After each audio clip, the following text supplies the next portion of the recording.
Hello from Bush Support. In this video, we will show you how to perform maintenance on your cordless handstick vacuum. Empty your dust container when you notice that it is filled to the max position or suction power is reduced.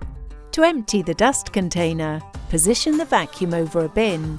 Then, press the lever on the front of the dust container to open the base. Gently tap the container against the bin. Close the base of the lid. A click will be heard when it's correctly engaged. For maximum efficiency, we recommend cleaning the filter every time you empty the dust container. Additionally, we recommend cleaning the exhaust filter every 3 months. Click the dust container release button and lift it away from the vacuum. Lift out the pre-motor filter. Shake off any dust from the filter and rinse under the tap. Wait for the filter to dry before refitting the filter. Lift out the cyclone filter from the dust container. Turn the filter assembly head anti-clockwise to disassemble the cyclone filter. Wash with running water and make sure it is dry before next use. Rotate clockwise to assemble the cyclone filter. Ensure the cyclone is correctly fitted back in the dust container.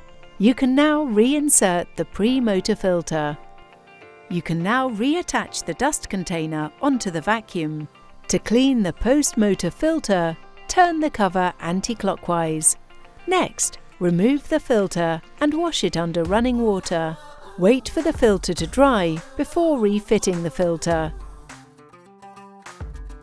Attach the cover and turn clockwise. To clean the brush, unlock the brush roll and pull it away from the floor head. It is possible for you to use water to clean the brush roll.